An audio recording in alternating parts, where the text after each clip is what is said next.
સ્વામિનારાયણ ભગવાનની જય. અક્ષર પુરુષોત્તમ મહારાજની જય. ગુણાતીતાન સ્વામી મહારાજની જય. ભગતજી મહારાજની જય. શાસ્ત્રીજી મહારાજની જય. યોગીજી મહારાજની જય. કીર્તન ભક્તિ આપણે સાંભળી બધી, અને એમના પદ ગાયું કે તારે રહેવાની નથી, પણ જોવાની નથી, પણ કશું જ રહેવાનું નથી. ઊંડો વિચાર કરીએ તો આ શરીર પણ નાશવંત છે. આપણે જાણીએ છીએ, સમજીએ છીએ, કરીએ છીએ કે બધા ભાઈઓ ગયા, એના સ્મશાનમાં ગયા, એને અગ્નિ સંસ્કાર કર્યો, કઈ વસ્તુ સાથે લઈ ગયો નહીં. એવું જાણીએ છીએ, સમજીએ, છતાં પણ પોતાને એમ રહે છે કે હું જવાનો નથી. પણ આ મનુષ્ય દેહ મળ્યો છે, એ કોઈનો રહ્યો નથી, રહેવાનો નથી. તો એ મનુષ્ય દેહ મળ્યો છે શા માટે, એનો વિચાર આપણે કરવાનો છે. સંસારમાં આવ્યા છે એટલે આપણે બધો નોકરી, ધંધો, વ્યવસાય બધું કરવું પડે, અને એ બધું ધ્યાન રાખવું પણ પડે છે. પણ અંતે એનો વિચાર જો કરીએ તો આ દુનિયામાં બધા જે આવ્યા તે સામાન્ય માણસો ગયા, અને કરોડપતિ ગયા, રાજા મહારાજાઓ ગયા, અને બધાએ પોતે ગયા જ છે. આપણે જોયું, સાંભળીએ બધું છે. છતાં પણ આપણને વિચાર નથી રહેતો કે આપણે આ બધું જ મૂકીને જવાના છે. તો એટલો વિચાર જો આપણને આવે, આ દેહ નાશવંત છે, એને પડી જવાનું છે, કંઈ સાથે લાવ્યા નહોતા ને કંઈ લઈ જવાના પણ નથી, એટલો વિચાર જ આપણે કરવાનો છે.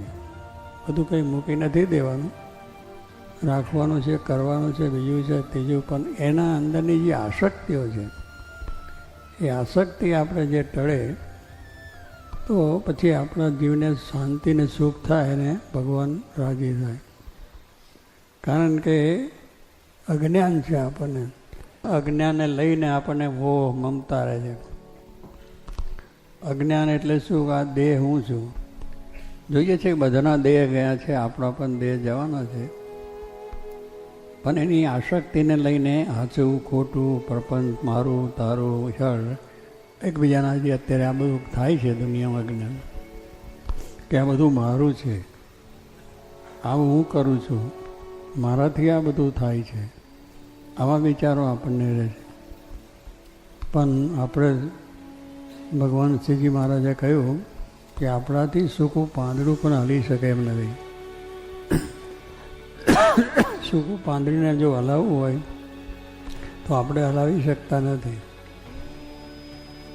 અને એ પણ ભગવાનની ઈચ્છાથી ચાલે છે. પવન આવે છે, પવનને કોણ હલાવે?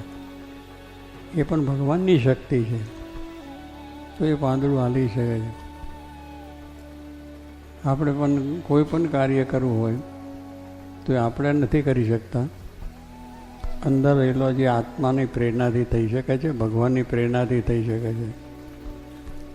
એટલે મારું મારું કરીને ધન મેળવ્યું, તેમાં તારું નથી તલભાર, તેમાં ભૂલી ગયો તું ભગવાનને. આ એ સંતોએ એક કીર્તનમાં ગાયું છે કે મારું મારું કરીને મેળવ્યું અને મેળવવું જ. કારણ કે આ દેહ સંસારમાં રહ્યા છે એટલે બધું કરવું પડશે. મારું છે, આ છે, તે છે, તે. પણ એ બધું લેવું આવે તે ખરું, પણ એ ભગવાન અર્થે જેટલું થાય. આપણા વ્યવહાર સંસારની જરૂરિયાતો કરીએ, પણ એની સાથે ભગવાન માટે જેટલું થાય એની અંદરથી એટલું આપણને કામમાં આવશે, એટલું આપણી સાથે આવશે. બાકી બધું અહીંયા રહી જવાનું છે. તો એ વિચાર માટે કહ્યું કે મારું મારું કરીને મેળવ્યું, પણ તારું તલબાર જો જઈએ છે તારે કંઈ લઈ જતા નથી, કોઈ વસ્તુ સાથે આવતી પણ નથી, એમાં આપણું કશું નથી. છતાં પણ પેલી મહત્તા છે એને લઈને પછી તકરાર થાય છે, અનેક જાતના વિક્ષેપો થાય છે, અંદર અંદર કજિયા થાય છે, ક્લેશ થાય છે. આ બધું થવાનું કારણ એ છે. પણ જો આ રીતે જેમ જનક રાજાને જ્ઞાન હતું, રાજા હતા, બહુ મોટી સમૃદ્ધિ રાજ, પણ એને આ જ્ઞાન હતું. વિદેહી કહેવાતા. જ્યાં લોકમાં રહેવા છતાં એને કોઈ જાતનો દુનિયાનો ભાવ નહીં, દેહનો ભાવ નહીં, બધું ભગવાનનું છે. ભગવાન જ બધું કરે છે. તે હતું તો પછી પોતાની ભક્તિ પણ હતી, અને ભક્તિમાં એ કથા વાર્તામાં બેસતા હંમેશા. ભગવાન એને આ પ્રમાણે એક ટ્રેન એની જોવા માટે એનું મિથિલા આખી પણ નગરી લાગી, આખું રાજપાટ ગયું, એના બંગલા મોટર બધું જ અગ્નિ થયું, સમૂહ થયું. તો એને ઓલવા માટે બધા બેઠા હતા, ઊભા થઈને ગયા. રાજા બેસી રહ્યો. તો રાજાને કહેવામાં આવ્યું કે તમારું તો આ બધું છે, રાજ તમારું છે, સમંગલા મોટર ગાડીઓ કેમ ઉઠતા નથી? તો રાજા બોલ્યા છે કે આમાંનું જે કંઈ થાય બળે છે, જે કંઈ નાશ પામે છે એમાં મારું કંઈ છે નહીં.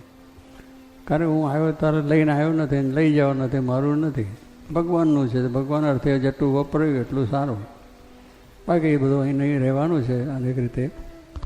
તો એ પણ એવાનું છે.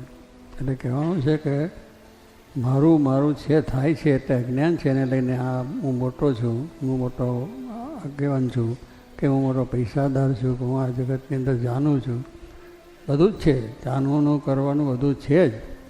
પણ એની મમતાને લઈને આપણે ભગવાનને ભૂલી જવાનું નથી. ભગવાનને આગળ રાખીને જ બધું બીજાને રાખ્યા છે. ભગવાનને આગળ રાખ્યા હતા તો એને પોતાનું જ્ઞાન હતું, તેનું દુઃખ ના થયું, અને કંઈ બીજો વિચારે પણ ના આવ્યો. એટલે એ વિચાર હોય તો સંસારમાં આપણને સુખ ને શાંતિ પણ રહે, સારું કાર્ય પણ કરી શકે. તેવા વિચાર માટે આપણા શાસ્ત્રો કહે છે કે ભગવાનને ને ભગવાનના જ્યારે સંત મળે ત્યારે આપણને આ જ્ઞાન થાય છે. આપણો દેહ ભાવ ટળે છે, મારું છે તે ટળી જાય, અને આપણાની અંદર રહેલું જે આવા વિચારો છે પણ ટળી જાય છે. તો શ્રીજી મહારાજે પણ એક વચનાત્મા કહ્યું છે કે 4 વેદ, કટશાસ્ત્ર, 18 પુરાણ, ભારતકાદિ ઇતિહાસ, એ સર્વની અંદર એ જ વાર્તા છે કે ભગવાનના સંત કલ્યાણકારી છે. એમાં બીજું કોઈ શાસ્ત્રમાં લખ્યું નથી. વેદ 4 છે, ઉપનિષદો છે, પછી એ પ્રમાણે ભાગવત છે, રામાયણ છે, અને અનેક બધા શાસ્ત્રો છે. એ શાસ્ત્રોનો સાર છે. એમાં દોય પ્રકાર તમે વાંચો શાસ્ત્રોમાં તો એને કહ્યું કે તમારું છે, તમારું કલ્યાણ, તમારું અજ્ઞાન, તમારી મમતા ક્યારે છૂટે કે ભગવાન કે સંત મળે છે. કારણ એ એનાથી વિરક્ત છે, એમાં એ એવા છે કે જે આપણને એ માટેનું જ્ઞાન આપીને સુખ્યા કરવા આવ્યા. તો એવા જે ભગવાને આપણને આ જ્ઞાન છે એ જો આપણે બરાબર સમજીએ તો પછી આપણે સાંભળીએ છીએ છતાં થઈ શકતું નથી. એનું કારણ કે આ લોકની મમતા. પણ જેમ જેમ સાંભળે છે એમ એનું જ્ઞાન જરૂર જાય છે. અને એવા બધા ઘણા બધા ભક્તો થઈ ગયા, ઘણા સંતો પણ થઈ ગયા. એ બધાએ આ પ્રમાણે સંસારમાં રહીને આ જ્ઞાન મેળવી પોતે તો સુખ્યા થયા, પણ બીજા ઘણાને સુખ્યા કર્યા, અને બધાને એ જ્ઞાન આપીને કામ કર્યું છે. તો એ વાતનું આ પ્રમાણે આપણે કરવાની વસ્તુ છે. ત્યારે કે મારે કે આપણે આ વિચાર કયો છે કે પરલોકનો વિચાર. આ લોકના વિચાર તો છે જ, થાય છે, પણ એની અંદર જ્યારે કંઈક આપણને કંઈક આવ્યું તો સુખ થાય, કહો બહુ સારું થયું અને બહુ થયું. ટેકડે પાછું કહીએ ખરા કે ભગવાન દયા કરીને બહુ સરસ મને આ પ્રમાણે પ્રાપ્ત થયું, પૈસા, ટકા, સમૃદ્ધિ, જે કંઈ એમ આપણને થાય. પણ જાય ત્યારે શું થાય કે ભગવાને મારું ખરાબ કર્યું. ભગવાન કંઈનું ખરાબ કરવા આવ્યા નથી, એ તો સૌનું કલ્યાણ કરવા આવ્યા છે. એમની તો એક જ ઈચ્છા છે કે આ લોકની અંદર મનુષ્યો ભગવાન ભજીને સુખ્યા થાય. એ માટે તો એમનું છે ને, એના માટે જ એમને આખું વિચરણ કરીને ઉપદેશ આવ્યો. રામ ભગવાન આવ્યા, કૃષ્ણ પરમાત્મા આવ્યા, બીજા અવતારો આવ્યા, ભગવાન સ્વામિનારાયણ આવ્યા. આ બધા અવતારોએ આવીને જે કંઈ લખ્યું છે એનું શાસ્ત્રોમાં બધું લખાઈ ગયું છે. રામાયણ વાંચો, ભાગવત વાંચો, મહાભારત વાંચો, બીજા ગ્રંથો વાંચો. અને આ ભગવાન શ્રીજી મહારાજે આપ્યા છે વચનામત છે, અને બહુ સુંદર ગ્રંથ છે. સર્વશાસ્ત્રનો સાર એની અંદર આવ્યો છે. અને એ જો આપણે વાંચીએ તો આપણે કેટલી વખતના હમ ને મમત્વ મારા તારા એ બધા યજ્ઞ દૂર થાય અને સાચું જ્ઞાન થાય છે. તો એ પ્રમાણે શાસ્ત્રોની અંદર આ વાત છે, એનો સાર એ શ્રીજી મહારાજ આપણને કહ્યો છે. તો કોઈ પણ રીતે આપણે શાસ્ત્રનો પણ અભ્યાસ કરવો જોઈએ, વાંચવું જોઈએ. દરેક વસ્તુ ઘણી આજે તો બધું છાપા વાંચીએ છીએ, ઘણા બીજા વાંચે છે, ઘણી બધી નવલકથાઓ વાંચીએ, કેટલાક બધા અશ્લીલ, કેટલાક બધા અંદર ખરાબ હોય તે બધા પુસ્તકો વાંચીએ છીએ. તો એમાંથી આપણી ઉલટી આસક્તિઓ વધે છે. પણ જો આ ભગવાનના ચરિત્રવાળો ગ્રંથો જો આપણે વાંચીએ તો આપણું મન શુદ્ધ થાય, અને શુદ્ધ મન થાય તો આપણું વ્યવહાર સંસારમાં પણ શાંતિ થઈ જાય. તો એ પ્રમાણે આપણે જો મહારાજ કહ્યું કે આપણા શાસ્ત્રોનો અધ્યયન અને એ રીતે કરતાં કરતાં ભગવાનને વિશેની ભક્તિ થાય, ભગવાનના સ્વરૂપનું જ્ઞાન થાય અને એ શાસ્ત્રનો મહિમા સમજાય. તો સ્વામી કહે છે એ વાત આપણા જીવમાં જો ઉતરશે તો સદા સુખિયા છે. સદા સુખિયા થવા માટે આ જ્ઞાન જ છે. એ આત્મા અને પરમાત્માનું જ્ઞાન હશે તો સુખિયા રહેવા છે કે હું આત્મા છું, અક્ષર છું, બ્રહ્મ છું. એ જો આપણી એક દ્રષ્ટિ થશે તો કોઈ બોલી જાય, કોઈ કહે, ગમે તે કે અપમાન કરે, તિરસ્કાર કરે તો આપણે દુઃખ ના થાય. કારણ એ આપણને કોઈ મૂર્ખ કહે, તું પશુ છે એવું કહે તો આપણને દુઃખ થાય કે હું પશુ કહ્યું, મને મૂર્ખ કહ્યો કે હું ભણેલો ગણેલો વિદ્વાન છું ને. પણ હવે એ કોઈ બોલ્યો છે એને જો આપણે મારી બેસે તો તકરાર થાય. પણ એ બોલે છે, ભલે બોલે, હું એ મૂર્ખ નથી, ભણેલો છું, હું આ પ્રમાણે પશુ નથી, હું માણસ છું. તો આપણને એનું દુઃખ ના થાય. પણ એ જ્ઞાન ના હોય તો કે મને કેમ કહ્યું, મને આમ કેમ કહ્યું. તો એ શાસ્ત્રો આપણને કહે છે કે આ દેહ હું નહીં, હું આત્મા છું. આપણે દેહ છે છતાં દેહને માનવાનું નથી, અને આત્મા છે એને કોઈ જન્મ નથી, મરણ નથી. ગીતામાં વાત કરી છે આ બધી કે આપણો જે આત્મા છે એ અજર છે, અમર છે, સુખરૂપ સત્તારૂપ છે. એ બળતો નથી, સડતો નથી, કોઈનો માતા પિતા પુત્ર નથી, કોઈ દેશનો નથી, કોઈ વેશનો નથી, કોઈ બીજા કોઈ વસ્તુ એની નથી. આત્મા તો એકદમ તેજસ્વી અને એ છે. એટલે એમાં કોઈ આલોકના ભાવ જ નથી. એ દ્રષ્ટિ આપણને થાય તો એ દ્રષ્ટિની અંદર આપણને જો થાય તો પછી આપણને કોઈ બોલી જાય, કહી જાય ને. નરસિંહ મહેતા થઈ ગયા, એને લોકોએ એમની નાગરી નાતે તિરસ્કાર કર્યો. તો ભજન કરતા હતા, ભક્તિ કરતા હતા, ખોટું કંઈ કરતા નહોતા, પણ લોકોએ એને તિરસ્કાર કર્યો, ભક્તો થયા. પણ એને કહ્યું કે મને કહ્યું તો નીરા છે પણ ભક્ત થયા, તો પણ એને પણ લોકોએ કેટલી તિરસ્કાર. એના પતિએ એને ઝેર આપ્યું, ભગવાન સંભાળીને પી ગયા. પણ કહેવાનું શું કે એને કશું થયું નહીં, પણ લોકોને એના પ્રત્યે આવું થાય. તો આપણે એ વાત થઈએ એટલે લોકો તો કહેશે, લોકો બોલશે ખરા, પણ બોલે. આપણે કહેવું નથી કે હું આત્મા છું, અક્ષર છું, બ્રહ્મ છું. એટલે આ દ્રષ્ટિ કેળવવા માટે આપણે આ બધા કથા છે, વાર્તા છે, કીર્તન છે, ભજન છે કરીએ છીએ, સાંભળીએ છીએ ને સારું પણ લાગે છે. આપણને એવું નથી ને સારું કે નથી લાગતું. તો આટલા સમૂહમાં આપ પધાર્યા છો એ શું કે આમાં કંઈક તમને જણાય છે કે કંઈક સારી વસ્તુ છે અને એનાથી આપણને કંઈ સારું થાય એવી દ્રષ્ટિ છે તો આપણે આવીએ છીએ. અને એ પ્રમાણે છે જ. લોકોની જલસામાં જઈએ છીએ, પણ જલસામાંથી કંઈ આપણને આ જ્ઞાન ના થાય અગર તો એની રીતે ના થાય. પણ આ સાંભળવાથી આપણી વૃત્તિઓ પાછી થાય છે, અને એ પાછી વૃત્તિઓ રાખીને આત્મા સ્વામી દ્રષ્ટિ, જેને કહીએ કે આત્મા ભગવાનમાં દ્રષ્ટિ હોય તો સજે સ્વામી કે કોઈની વિશે કંઈ આપણને દોષ દેખાય નહીં, કોઈની આપણે અપમાન ન થાય. એટલે એ પ્રમાણે કહ્યું કે સાહેબ તો જેમ અમારા યોગીજી મહારાજ કહેતા હતા કે જ્યાં જુઓ ત્યાં રામજી દૂસરોના ભાષે, જ્યાં જુઓ ત્યાં ભગવાન છે, બધે રહ્યા છે, દરેકની અંદર છે.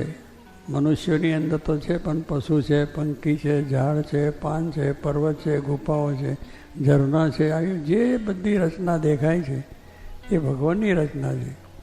જેને રચ્યું આ જગત જોને જુજવી જાતનું રહે, જોતા મૂંઝાઈ જાય મત એવું કર્યું ભાતનું. ભગવાને કેટલું સુંદર બનાવ્યું કે આપણે આ પ્રમાણે જે બનાવવું હોય તો આપણે કરી શકતા નથી, પણ જે થયું છે એ ભગવાનને જ રચન કર્યું છે. તો એવું જગતથી એમાં વળી બધી પણ કામ કરી શકતી નથી. ક્યાં કેવી રીતે થાય? અત્યારે વિજ્ઞાનનું ગમે એટલું આગળ વધ્યું છે, બરાબર છે, સારું કામ છે ને સારું કર્યું છે, અને વિજ્ઞાને આપણને આપ્યું છે પણ સારું. એમાં પણ પાછું બે વકારું થયું. વિજ્ઞાન જે છે એ સારું છે, એનાથી ફાયદો થયો, લાભ થયો, રોડ રસ્તા થયા, આપણે ઘણી જાતની આપણી વિગતો થઈ ગઈ છે. ખરે એ સારી વસ્તુ છે, પણ એની અંદર પાછું આપણને બીજી રીતે પણ એનો ઉપયોગ આપણે કરીએ છીએ. બીજો રીતનો શું થયું કે આ પ્રમાણે પછી અશ્લીલ બધી કેસેટો, કેટલાક જાતના બધા જોવાના, બીજું ત્રીજું બધું થયું. કેટલું માણસને પછી કરતાં આગળ કેટલો બધો વધ્યો કે બોમ્બ બનાવ્યા કરે રક્ષણ થાય બધાનું. પણ એમાંથી શું વિચાર આવે? કારણ કે માણસમાં હથિયારો એટલે મારવાનો વિચાર થાય. ખરાબ વસ્તુ હોય તો એ ખરાબ વિચારો જ આવે. તો એ કરતાં આપણો વિકાસ કરતાં વિકાસ એક થયો, એમાંથી બોમ્બ થયા ને આપણા આતંકવાદ ઊભા થયા ને બધું થયું. કારણ કે બીજા માણસને મારી નાખવા, બીજાને દુઃખ આપવું, બીજાને આ તકલીફ આપી, અનેક રીતે વિઘ્નો કરવા, એવો વિચાર આવ્યો. તો એ વિજ્ઞાને આપ્યું છે, પણ એની સાથેનું જે જ્ઞાન નથી આવ્યું કે હું કોણ છું, સાથી આવ્યો છે, મારે શું કરવું જોઈએ. એટલે એ વસ્તુને લઈને એ થાય છે. તો કહેવાય સારી વસ્તુ ને નરસિંહ બે વસ્તુ છે. પણ જો આપણને સારી વસ્તુનું જ્ઞાન થઈ જાય તો પછી નરસિંહમાં આપણી વૃત્તિ ચોંટે નહીં. કોઈ પણ વસ્તુ આપણે કરીએ છીએ, કઈ વસ્તુની અંદર આપણને બરાબર બેઠું તો આપણને પછી એને વિશે સારું ધ્યાન રહે છે, પણ નબળી વસ્તુમાં રહેતી નથી. એમ જો ભગવાનના સ્વરૂપનું જ્ઞાન થાય તો જગતની અંદરનો કોઈ મોહ મમતા રહે નહીં. એટલે એ પ્રમાણે વિજ્ઞાન તો કર્યું છે. પણ આ વ્યાકરણ શું કે પછી એમાંથી જેટલી આ કેસેટો કેટલા સાધનો થયા છે, એ સાધનોથી એનો ઉપયોગ કઈ રીતે કરવો એને માટે એમને વિચાર કર્યા છે. મેં કહ્યું સાધુ કર્યાથી સાધનથી થયું છે, પણ એનો વિચાર નથી કે આ બધું હું કરું છું. એટલે બુદ્ધિ પછી થઈ કે મારે માણસ ઉપર સત્તા મેળવી છે, દુનિયા ઉપર મારી સત્તા મેળવી છે. હવે સત્તા શું મેળવવાના છે આપણે તો ભગવાન સિવાય કોઈની સત્તા છે નહીં, પણ છતાં માનને હમ છે તે થાય છે. તો એ વસ્તુને લઈને આવા વિચારો આપણને આવે. આપણી પાસે સત્તા હોય, આપણી પાસે પૈસા હોય, સમૃદ્ધ હોય, આપણને વિચારો આવે છે કે સારા કામ પણ થાય છે, સમાજના થાય છે, ધર્મના થાય છે, બધું કરીએ છીએ આપણે પૈસા, સંપત્તિ, સત્તા હોય.